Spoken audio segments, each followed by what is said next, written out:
The energy conservation basics. ठीक आहे.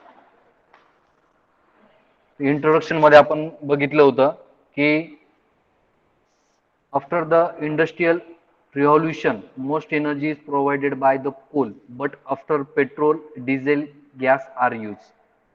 आपण प्रिव्हियस लेक्चरला बघितलं की टोटल जनरेशनच्या जवळपास 55 ते 60% हे जे काही टोटल जनरेशनच्या 55 ते 60% जे काही जनरेशन आहे by using coal, by using thermal power plant आपण करत असतो. आणि त्यानंतर मग पेट्रोल, डिझेल, गॅस म्हणजे तुमचं न्यूक्लिअर पॉवर प्लांट असेल. आणि लास्टला मग सर्वात कमी प्रमाणात आपण bye using renewable energy sources पासून जनरेशन करत असतो. So energy conservation and audit. तर ह्या आपल्याला एनर्जी कन्झर्वेशन करताना हा आपला मोटो आहे की by using renewable energy sources पासून आपल्याला जास्तीत जास्त जनरेशन करायचं आहे. We know they are all the non-renewable sources and now these sources are available in the world for limited time, so we are required the energy conservation, right? तुम्ही आताच काल किंवा आज जर न्यूजला जर बघितलं असेल तर दिल्लीमध्ये जे काही टोटल लोड डिमांड जे आहे, दिल्लीचे जे काही सीएम आहे मुख्यमंत्री अरविंद केजरीवाल यांनी आता काल किंवा मागच्या वीकमध्येच जे पंतप्रधान आहे मोदी यांना एक पत्र दिलंय की जर पुढच्या 8 दिवसात जर कोळशाची जर रिक्वायरमेंट जर फुलफिल झाली नाही तर आपले जे काही bye using thermal power plant पासून जे जनरेशन आहे जवळपास 50 ते 60% जी काही लोड डिमांड आहे आपली ती बाय युझिंग आपण थर्मल पॉवर प्लांट थ्रू आपण फुलफिल करतोय. आणि जर कोलची रिक्वायरमेंट जर पूर्ण झाली नाही तर दिल्लीमध्ये कालांतराने महाराष्ट्रात म्हणा किंवा ऑल ओव्हर इंडियामध्ये ब्लॅकआउट होण्याचे चान्सेस आहे. तुम्ही न्यूजला कालच्या किंवा आजच्या न्यूजला जर बघितलं तर एमएसबी, महावितरण, महाट्रान्सको आणि महाजनको सुद्धा मेसेज देत आहे, पब्लिक पर्यंत शेअर करते की जास्तीत जास्त आपल्याला एनर्जी सेव्ह करायची आहे, जेणेकरून जी काही लोड डिमांड आहे आपली ती आपल्याला जेवढी जास्त कमी करता येईल तेवढं जास्त आपल्याला कोशाची जी रिक्वायरमेंट आहे ती कमी होईल. तर आत्ताच हा प्रॉब्लेम आपल्याला फेस होतोय, राईट? सो हे जे काही प्रॉब्लेम आहे तुम्ही आता कालच्या किंवा आजच्या न्यूजला जर बघितलं तर आपले एमएससीबी महाजनको सुद्धा तो मेसेज प्रमोट करते की एनर्जी सेव्ह करा, एनर्जी जिथे नेसेसिटी नसेल अशा ठिकाणी आपली जी काही रिक्वायरमेंट आहे इलेक्ट्रिसिटी ती कमी करा, तर जेणेकरून जी काही कोळशाची जी टंचाई आता भासते आहे ती आपल्याला कमी करता येईल. ठीक आहे. सो हा जो काही सिनेरिओ आहे तो सिनेरिओ आपल्याला आत्ताच करंटली एवढ्या 8 दिवसामध्येच बघायला भेटला. ठीक आहे. Then energy is the what is the energy? What is energy? Energy is the ability to do work. And last लेक्चरला आपण बघितलं की energy conservation, law of energy conservation आपण बघितलं होतं. Energy can not be created, not be destroyed. It can be transferred from one form to another form. The law of energy conservation. So energy is the ability to do work. We are nothing without energy. There are different form of energy such as heat, light energy, electrical energy, sound energy. Every requirement are required energy to do some work. For example, cooking in our house, the gas is required. प्रत्येक जे काय आपलं work आहे, आपला प्रत्येक जो task आहे तर प्रत्येक टास्कमध्ये हाऊसहोल्ड रिक्वायरमेंट असेल, इंडस्ट्रियल रिक्वायरमेंट असेल, कमर्शियल रिक्वायरमेंट असेल, ॲग्रिकल्चर रिक्वायरमेंट असेल, तर प्रत्येक जे काही कन्झ्युमर आहे प्रत्येक कन्झ्युमरची नीड ही एनर्जी आहे. असं एकही सेक्टर नाही की ज्या ठिकाणी इलेक्ट्रिसिटी म्हणा किंवा एनर्जीची गरज भासत नाही. Every consumer having the requirement of electrical energy, right? Then law of conservation of energy. आताच आपण बघितलं, the energy is not can be produced or not, it can be destroyed, but it convert one form to another form. लक्षात राहू द्या, law of conservation. ठीक आहे. Then the energy problem in India.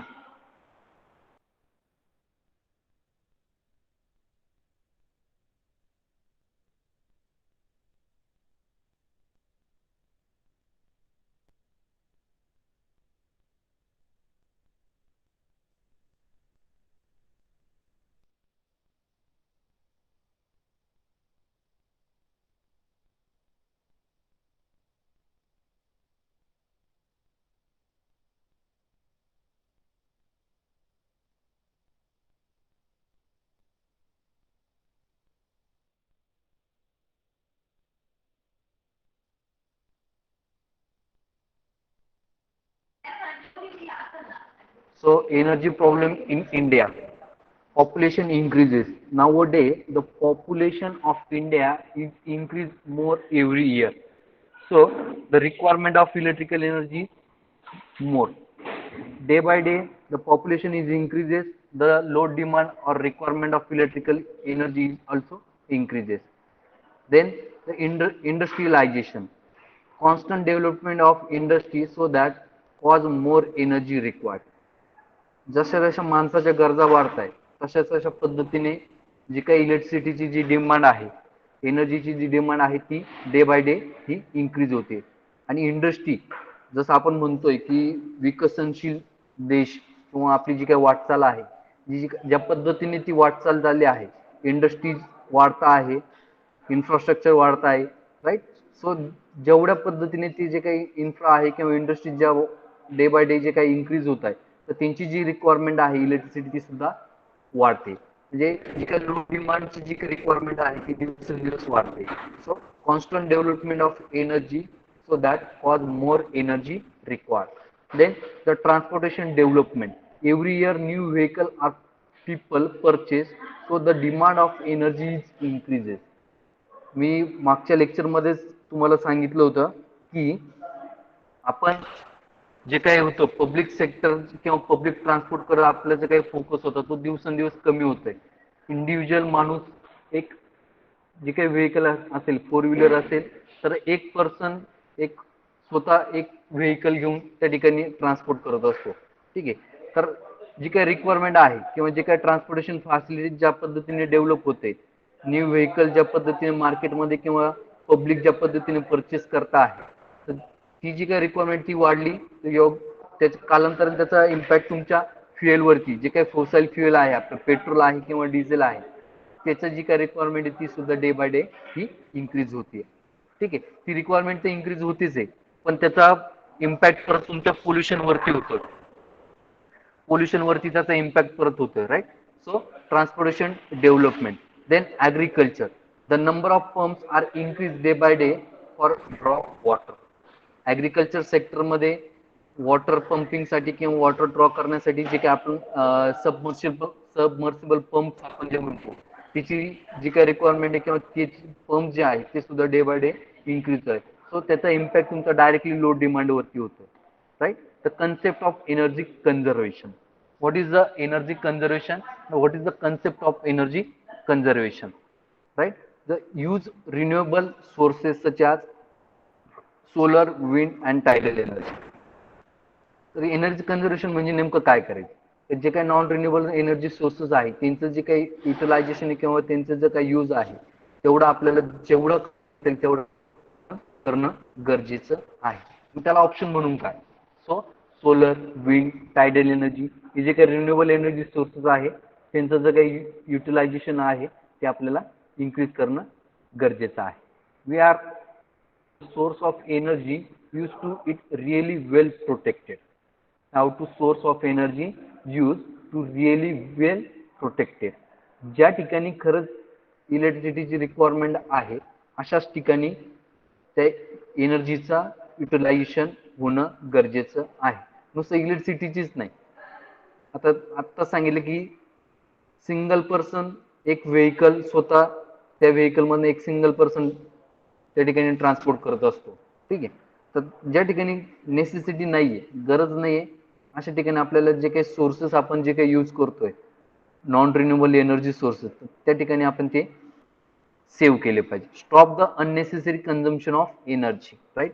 Always use the efficient equipment. Efficient equipment जे काही manufacturers आहे, जे काही कंपनीज आहे, जे काही इलेक्ट्रिकल इक्विपमेंट्स आहे, तर त्यावरती जे काही एनर्जी इफिशियंट लेबलिंग जे आहे ते बघूनच आपण जे काही अप्लायन्सेस आहे किंवा मशिनरीज आहेत किंवा जे काही मोटर्स आहे ते आपण यूज ते बघूनच ते परचेस करणं गरजेचं आहे. Use the process is capable to save the energy in industry. ठीक आहे. Then the need of energy conservation. What is the necessity of energy conservation? The need of energy conservation. In our country, the source of energy are very less. In our country, the source of energy are very less. So maintain the consumption of energy. आता सांगितलं की currently आता 2 दिवसापासून आपल्याला आपलं जे काही generation करणारे जे काही प्लांट्स आहे त्यामध्ये कोळसा हा मुबलक प्रमाणात मिळत नाहीये किंवा उपलब्ध होत नाही. सो त्याचा इम्पॅक्ट असा होणार आहे की पुढचे 15 दिवसात किंवा 8 दिवसात किंवा महिनाभरात कोल रिक्वायरमेंटची जी काही रिक्वायरमेंट आहे कोलची ती जर फुलफिल झाली नाही तर जे काही थर्मल पॉवर प्लांट आहे त्यांचं पासून जे जनरेशन आपण करतो ते डायरेक्टली स्टॉप होणार आहे. सो हा जो काही सिनारिओ आहे हा आपल्याला करंटली आता बघायला भेटतोय. Then the most of energy sources our is non renewable type. आपणच बघा आपल्या डेली लाईफ मध्ये आपण जे काही एनर्जी सोर्सेस यूज करतो तर ते मॅक्झिमम एनर्जी सोर्सेस हे नॉन रिन्युएबल एनर्जी सोर्सेस आहे.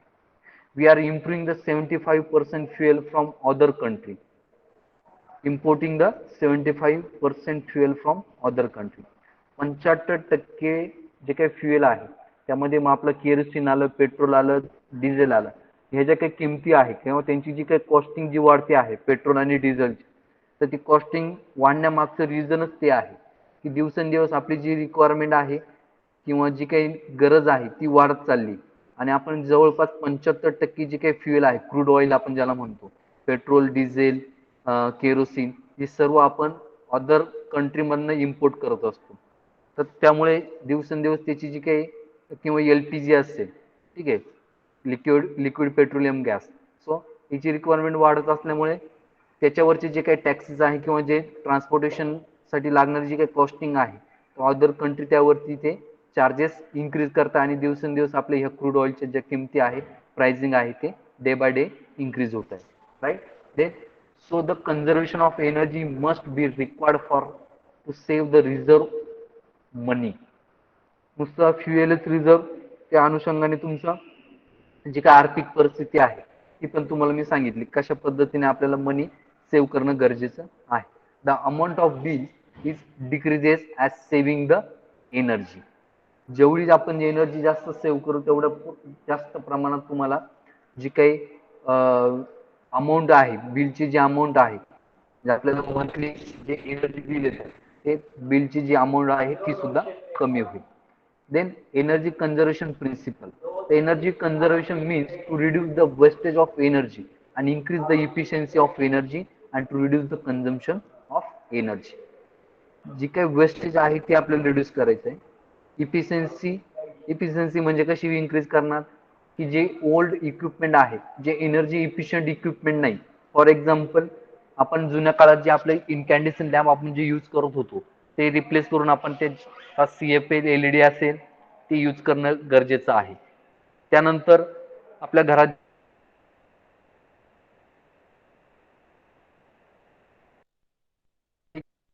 किंवा बाकीचे जे इक्विपमेंट आहे, टीव्ही असेल, फ्रीज असेल, या सर्व ज्या अप्लायन्सेस आहे ते अप्लायन्सेस आपण जे न्यू टेक्नॉलॉजी म्हणजे स्टार रेटिंग वरती जे अप्लायन्सेस आलेले आहेत असे जे अप्लायन्सेस यूज करणं गरजेचं आहे. So reduce the consumption of energy, efficient use of energy, use the less energy to get maximum level output, use CFL lamp instant of incandescent lamp. आत्ताच तुम्हाला सांगितलं. Energy conservation efficiency, any conversion of energy we cannot get the full output, there is some losses are occur, but we can reduce these losses for getting maximum output.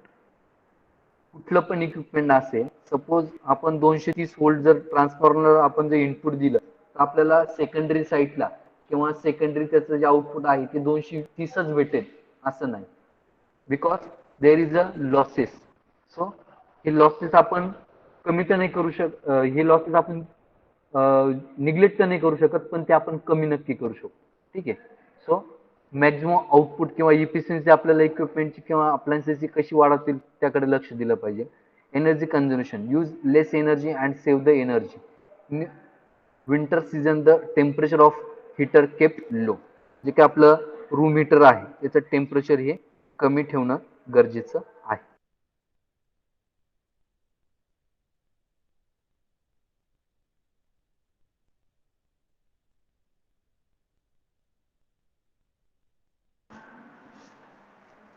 Then benefits of energy conservation, economical benefits, आर्थिक किंवा पैशाच्या स्वरूपात काय काय फायदा आहे energy कन्झर्वेशनचा. For saving the energy, it will benefit to direct us because there is a decrease in the consumption of energy. In industry, the production cost less due to saving energy. एक product तयार करण्यासाठी जेवढं आपल्याला जे काही energy required आहे त्याची सुद्धा जी काही कॉस्ट आहे त्या प्रॉडक्ट मध्ये इन्क्लूड केलेली असते. रनिंग चार्जेस किंवा मेंटेनन्स चार्जेस सुद्धा त्या प्रॉडक्ट मध्ये इन्क्रीज केलेले असतात. जर एनर्जी आपण जर सेव्ह केली तर जे प्रोडक्शन जी कॉस्ट आहे ती सुद्धा कमी होईल. Charging in environmental, changing in environment. Due to this, the level of smoke, carbon dioxide and other toxic gases level is decreases. आता सांगितलं की ज्या पद्धतीने आपलं जे काही व्हेकलचं जे यूज करण्याचं जे प्रमाण आहे, जे जेवढं वाढतंय तेवढं तुमची रिक्वायरमेंट फ्युएलची तर वाढतेच आहे, पण तुमचं जे काही पोल्युशन आहे, स्मोक असेल, कार्बन डायऑक्साईड असेल किंवा अदर टॉक्सिक जे गॅसेस असतील ते सुद्धा इन्क्रीज होत आहे. सो आपण एनर्जी कन्झर्व केली तर ते सुद्धा आपल्याला कमी करता येईल. We are saving the foreign exchange, right. The benefits of energy conservation, local benefits आणि ग्लोबल बेनिफिट्स. ठीक आहे. मोर मनी, ठीक आहे. Then sustainable living, then community assist, good jobs, quality of life for community, then healthy world, lower greenhouse effect, then quality of life for everyone, reliable clean energy supply. हे सर्व जे benefits आहे local लेवलला म्हणा किंवा global लेवलला, हे सर्व बेनिफिट्स त्या ठिकाणी आपल्याला बघायला भेटतील जर एनर्जी कन्झर्वेशन ही जर प्रॉपर झालं तर. ठीक आहे. Then conservation of electrical energy. Compared to other all types of energy, the electrical energy very effective, convenient and reliable. We can transfer the electrical energy to one part to another part through electrical lines. We can convert to the light energy. We can convert the heat energy, right. Use this energy when is necessary because every unit of energy conserved is unit produced. जेवढं आपण एक घरापासून जर आपलं saving झालं तर एक घर जर दिवसाला जर 2 युनिट वाचवलं तर आपल्या शेजारच्या पाजारचं जे काही पूर्ण ॲटमॉस्फिअर आहे किंवा आपली जे काही जेवढं आपलं लोड डिमांड आहे ग्लोबली आपली लोड डिमांड ही हळूहळू कमी व्हायला सुरुवात होईल. Stop the use of unnecessary of electrical energy, right. Use the CFL lamp instead of incandescent lamp. Use the automatic regulator instead of resistor regulator for fan. Do not use the overheating motor for water pump. Use the efficient motor in industrial sector. Reduce the losses in transmission and distribution. हे आपण electrical energy save करण्यासाठी हे सर्व ज्या गोष्टी आहेत त्या आपण करू शकतो. एनर्जी सेव्हिंग बघा, इनकॅन्डेशन लॅम्प तुम्हाला फर्स्ट पिक्चर मध्ये दिसतोय, त्याची रिप्लेसमेंट आपण सीएफएल लॅम्पने करू शकतो.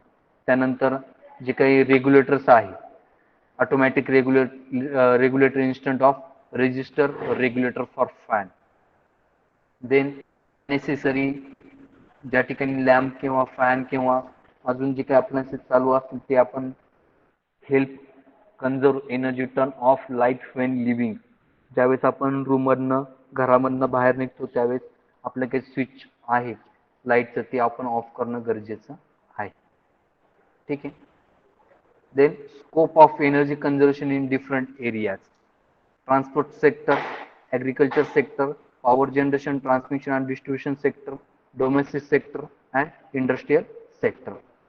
कुठे कुठे ऑपॉर्च्युनिटी आहे की एनर्जी कन्झर्वेशन आपण करू शकतो. ट्रान्सपोर्ट सेक्टरमध्ये आपण काय काय एनर्जी कन्झर्वेशन करू शकतो. The first rule of fuel conservation would be to plan the travel in such a manner that will wasteful driving. ठीक आहे.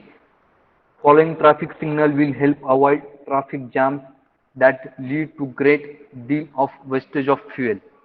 जेवढं जास्त ट्रॅफिक किंवा व्हेकल जेवढं जास्त तुमची सुरू असेल रोडवरती तेवढं जास्त तुमचं फ्युएलचं कन्झम्पशन जास्त असेल. ट्रॅफिक कमी म्हणजे तुमचं फ्युएल कन्झम्पशन हे कमी होणार. ठीक आहे. As far as possible avoiding aligning vehicle, B it car, scooter और एनी अदर मेकनाइज ट्रान्सपोर्ट. ठीक आहे. मग अशी सांगितलं जेवढं जास्त आपल्याला पब्लिक ट्रान्सपोर्ट यूज करता येईल तेवढ्या पद्धतीने आपण पब्लिक ट्रान्सपोर्ट यूज केला पाहिजे. Possible and convenient use public transport instead of using personal transport. Right. Then agriculture सेक्टरमध्ये आपण काय काय करू शकतो. Tune off your tractor and farm machinery regularly. Maintenance. ठीक आहे. ट्रॅक्टर आणि जे काय आपलं मशिनरीज आहे ॲग्रिकल्चर सेक्टरमधल्या त्या रेग्युलरली आपण काय केलं पाहिजे, मेंटेन केला पाहिजे, ट्यूनअप केला पाहिजे. Service your tube well pumping station regularly. Do not use tubes well in morning evening peak electricity consumption hours. ठीक आहे. Rewind the burn tube well motor with good quality wire which hot only prolongs the motor life but also reduce your electricity bill. Then next one is a power generation transmission and distribution sector मध्ये आपण काय काय energy conservation करू शकतो. Maintaining maximum efficiency to occur at 38% loading. The overall efficiency of transformer can be increased and its losses can be reduced. Efficiency आपण maintain केली पाहिजे. Transmission आणि डिस्ट्रीब्युशन लॉसेस आहे जे जेवढी आपल्याला मिनिमम करता येईल कमी करता येईल तेवढी आपली इफिशियन्सी ही इन्क्रीज होईल. By transmitting energy at a high voltage level reduce the fraction of energy lost due to joule heating. ठीक आहे.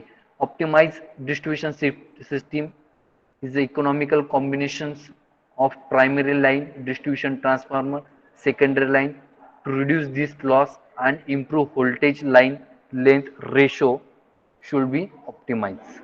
Distribution static compensator and harmonic filters can reduce these harmonics. हे जे काही कॉम्पेन्सेटर आहे ती यूज केल्याने आपले जे हार्मोनिक्स आहे ते आपण रिड्यूस करू शकतो.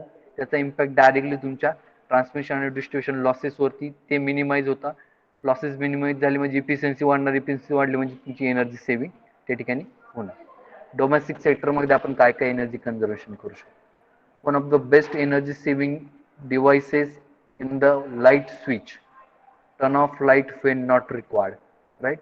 Consider employing infrared sensor, motion sensor, automatic timer, dimmer and solar cell whenever applicable to switch on off lightning circuit. Smart sensor जे आहे तर ते स्मार्ट सेन्सर यूज करणं गरजेचं आहे. ज्या ठिकाणी पब्लिक किंवा ज्या ठिकाणी नेसेसरी आहे अशाच ठिकाणी तुमचे जे लाईट्स किंवा फॅन आहे ते त्या ठिकाणी ऑन होतील, अदरवाईज ते ऑफ असतील. We can cut consumption by 10% to 50% with T5 slim tubes lights that are star rated by Bureau of Energy Efficiency. Avoid switching light on and off frequently. This affect the lifespan of the lamp. वेळोवेळी light बंद आणि चालू करणं हे सुद्धा आपले जे काही लॅम्पची जी लाईफ आहे ती कमी करतं. इंडस्ट्रियल सेक्टरमध्ये काय करू शकतो आपण. Use of variable frequency drive, slip power recover system, fluid coupling of variable speed applications such as fan pumps etc helps minimising consumption. Second युनिटमध्ये आपल्याला हेच बघायचं आहे तर जे काही इंडक्शन मोटर आहे किंवा इंडस्ट्रीमध्ये जे जे इक्विपमेंट आपण यूज करतो, एअर कंडिशनर असेल, कन्व्हेयर बेल्ट असतील, मोटर्स असतील, तर त्यामध्ये आपल्याला जे काही स्टार्टिंग करंट आहे आपली जी इंडक्शन मोटर आहे ती at the time of starting जी आपण सप्लायकडनं जास्त करंट काय करते ड्रॉ करते, तर तो स्टार्टिंग करंट जो आहे तो आपल्याला मिनिमाइज करायचा आहे किंवा मिनिमाइज जर केलं तर आपलं जे एनर्जी कंझम्पशन आहे किंवा जी मोटर जेवढी एनर्जी ड्रॉ करते ती कमी होईल. ठीक आहे. Use high efficiency motor, improve in power factor improve करण्यासाठी सुद्धा आपण काय काय करू शकतो त्या टेक्निक सुद्धा आपल्याला नेक्स्ट युनिटमध्ये बघायच्या आहे. Stop the leakage of oil, water and steam, recovery the waste heat. Energy Star concept. Energy Star is an international standard for energy efficient consumer product. This is designed by Environmental Protection Agency in US 1992. Okay, that is first applied on computer and monitor, and after that all the appliances like washing machine, refrigerator, dishwasher, TV, LED हे सर्व appliances वरती आपल्याला ही energy star rating जे आहे ते आपल्याला बघायला भेटते.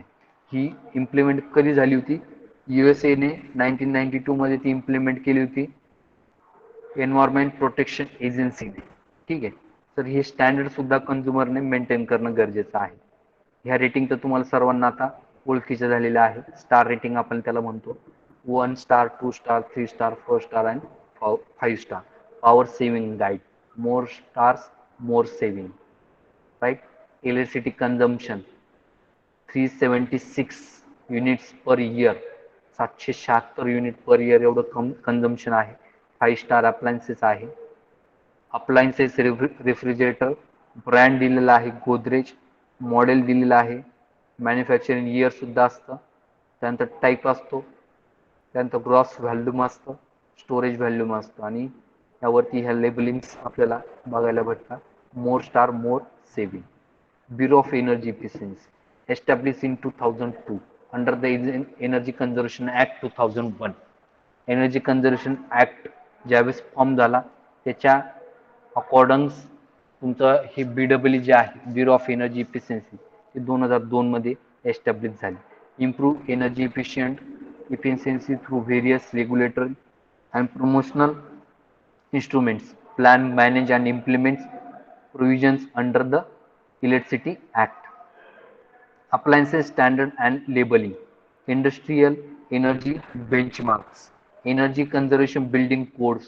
यामध्ये तुमचे स्मार्ट सेन्सर पण येतात. ठीक आहे. एनर्जी कन्झर्वेशन बिल्डिंग कोड किंवा तुमचे रूफटॉप असतील, सोलर पॅनल्स असतील, विंड असतील, जे काही आपण नेट मीटरिंग म्हणतो, नेट मीटरिंग कन्सेप्ट सुद्धा तुमची एनर्जी कन्झर्वेशन बिल्डिंग कोड मध्ये येते. Certified and accredited energy auditor and energy manager. Concept of energy management, the effective of energy to maximize profit and enhance competitive position. For the effective energy management, energy awareness and desire which must have general public. Economical benefit due to energy accumulation. Elements of energy management, energy strategy, energy policy and energy planning. या सर्व गोष्टी जर केल्या तर आपली energy management ही जी काही concept आहे ती क्लिअर होईल. एनर्जी स्ट्रॅटर्जी, एनर्जी पॉलिसी आणि energy planning. Objective of energy management to reduce the expenditure of energy. जे एक्सेस जी यूज होतो आपण एनर्जीचा तो आपण रिड्यूस करू शकतो. To change the in the process to get maximum efficiency of energy. To stop the expenditure of energy, provide training facility and motivate the staff people. Use the proper technology for maximum energy efficiency. Use the most appropriate source of energy. ठीक आहे. हे तुमचे main objective आहे energy management. Then the last point is elements of energy management or steps for energy management program. Initialization, planning, execution, motivation, training, monitoring and reporting. Initiation घ्यायचं. जे काही act जो आहे एनर्जी कन्झर्वेशन ऍक्ट 2001 त्याच्या under जे तुमचे जे काही ब्युरो ऑफ एनर्जी इफिशियन्सी जी रन होते तर तिने इनिशिएशन घेतलेलं आहे. त्यानंतर ते प्लॅनिंग ती करता, त्याचं एक्झिक्युशन आपल्याला करायचं आहे. त्यानंतर ते करण्यासाठी मोटिवेशन, पब्लिकला अवेअरनेस त्या ठिकाणी द्यायचा आहे, ट्रेनिंग सुद्धा द्यायचं, मॉनिटरिंग करायचं आणि लास्टला रिपोर्ट. ह्या ज्या काही कन्सेप्ट आहे हे सर्व स्टेप बाय स्टेप जर गेलं तर आपली एनर्जी मॅनेजमेंट प्रोग्राम हा सक्सेसफुली कंडक्ट होईल. ठीक आहे. हा हे झालं तुमचं युनिट नंबर 1.